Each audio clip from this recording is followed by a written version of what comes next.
Namaskar and welcome back to the channel. After a long time, we're back to read this book called Biochemical Aspects of Neurological Disorders.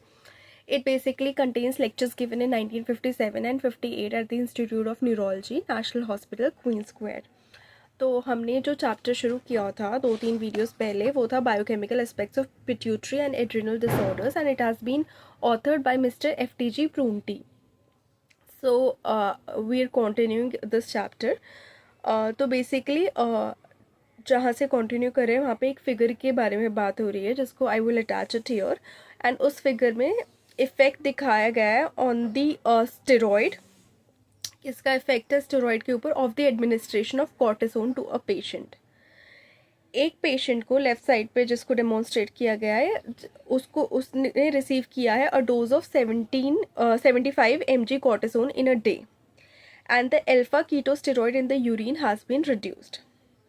वहीं दूसरे side पे 17 ketogenic steroid output जो कि major था टेट्राहाइड्रोकॉर्टिसोन का और etcetera का has जो कि एक्सपेक्टेड भी था रिजन वो बढ़ गया है.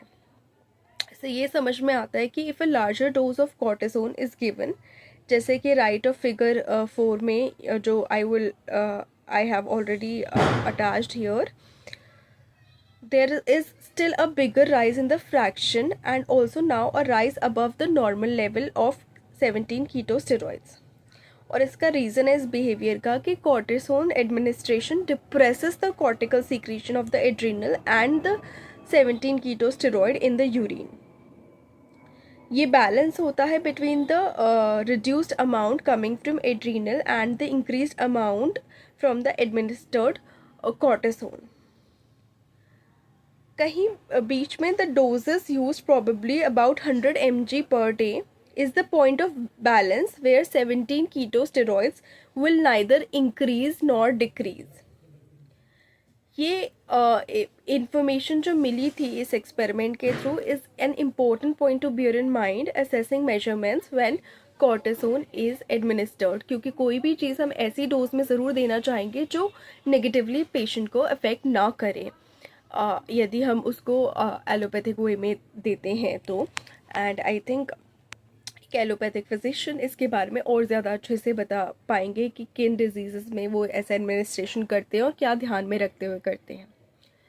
ऑथर का फर्दर कहना है कि डिहाइड्रो एपीएंड्रोस्टेरोन जो है एसोसिएट हुआ है particularly with the production of 17 ketosteroids by the adrenal under pathological circumstances. एक टेबल और साथ में इन्होंने दी हुई है, टेबल 2.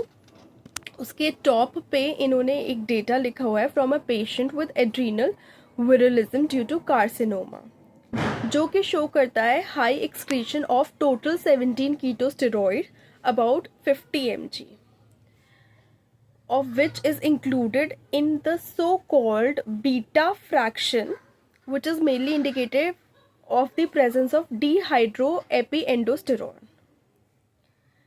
ये भी देखा जा सकता है कुछ पेशेंट्स में जिनको एड्रिनल हाइपरप्लेजिया है जो कि विरलाइजिंग सिंड्रोम कॉज करता है, वो भी एक्सक्रीट कर सकते हैं quite large amount of this substance.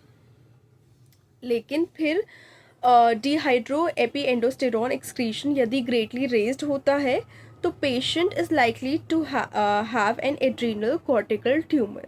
इस जो पूरे एक्सपेरिमेंट से हमें एक जो सीखने को मिला या देखने को मिला कि यदि रिपोर्ट्स में डिहाइड्रो एपीएंडोस्टेरोन का एक्सक्रीशन जो है ग्रेटली रेज्ड है ऑलरेडी पेशेंट में, तो एक एड्रिनल कॉर्टिकल ट्यूमर लाइकली है.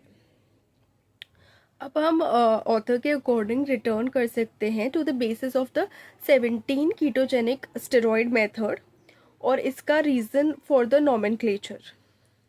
17 कीटोजेनिक स्टेरॉइड क्यों ऐसे नेम हुए? Because the measurement is made in the laboratory by the oxidation of the side chain from carbon 17 by means of sodium bismuthate to give rise in the test tube to 17 ketosteroids which can be assayed easily. 17 carbon chain पर जो है change हो रहा है, इस वजह से उसको 17 कीटोजेनिक स्टेरॉइड्स कह दिया. basically are largely a measure therefore of hydrocortisone and its metabolites in urine. तो जो 17 कीटोजेनिक स्टेरॉइड्स है बेसिकली जो मेजर करते हैं वो इंक्लूड करते हैं hydrocortisone and its metabolites in urine को इंक्लूड करते हैं. जो ability to assess the response of adrenal cortex to stimulation by corticotropin is important because a cursory study of the resting excretion of steroids is not always sufficient. इसीलिए दूसरी studies भी important है क्योंकि जो already एक study थी resting excretion of steroids की वो सफिशिएंट वैल्यू की नहीं थी. उन ऑथर की लेबोरेटरी में form of adrenal cortical stimulation used वो कंसिस्ट करता है of the twice daily injection of 20 units of corticotropin gel for 4 successive days. ये प्रोसीड किया जाता है यानी इससे पहले जो होता है वो होता है collections for 2 days as controls कि क्या चेंज आया ये देखने के लिए. तो फिर जो 17 keto steroids and 17 ketogenic steroids जो है शार्पली राइज होते थे from normal levels, the former to about 30 mg per day, यानी 17 कीटो स्टेरॉइड्स राइज हो जाते थे अबाउट 30 mg पर डे तक, एंड लैटर यानी 17 कीटोजेनिक स्टेरॉइड्स जो है राइज हो जाते थे about 70 mg per day. Exact day जब ये मैक्सिमम ऑब्टेन होता था is in fact variable and apparently without much significance. यानी अलग अलग पेशेंट में अलग अलग डे पे ये राइज होता था और वो जो डे है वो उतना सिग्निफिकेंस का उस वक्त नहीं माना गया था. मोस्टली ये आइदर थर्ड और फोर्थ डे पे ही होता था आफ्टर द एडमिनिस्ट्रेशन. जो बिहेवियर इओजिनोफिल्स का था in venous blood is sometimes useful under these conditions. ये फॉल कर जाएंगे from levels of about 100 to 300 per mm³ down to near zero level usually by evening of the second day. यानी eosinophils के levels में भी change आता है. तो ये एक तरीके की एक्सपेरिमेंट भी हो गया और एक तरीके का ये गाइडेंस भी हो गया कि अगर ऑलरेडी ऐसे एग्जिस्टिंग फीचर्स किसी पेशेंट में है, रिजल्ट्स किसी पेशेंट में है, तो हम क्या क्या डिजीज़ सस्पेक्ट कर सकते हैं. तो एडिसन्स डिजीज़ में फाइनली 2 important पॉइंट्स मिले. When the condition is fully developed, there is no response to corticotropin. Secondly, some patients excrete significant amounts of steroid in the urine in the control samples. दो चीज़ें important मिली कि यदि बहुत ज़्यादा developed है Edison's disease तो corticotropin से कोई रिस्पॉन्स नहीं होगा पेशेंट में, और यदि कुछ पेशेंट्स में ऐसा भी देखा गया है कि वो significant amounts of steroids in urine in the control samples excrete करते हैं. सो ये वीडियो थी आज के लिए. नेक्स्ट वीडियो में हम इसके एग्जाम्पल्स कंसिडर करेंगे कि ऐसा इस थ्योरी में कौन कौन से एग्जाम्पल्स के कौन कौन से पेशेंट्स के एग्जाम्पल्स जो है रिसर्च में लिए गए थे. And then we'll continue further जो आगे इस चैप्टर में दिया गया है.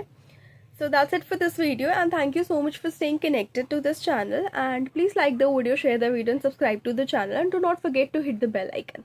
Thank you so much.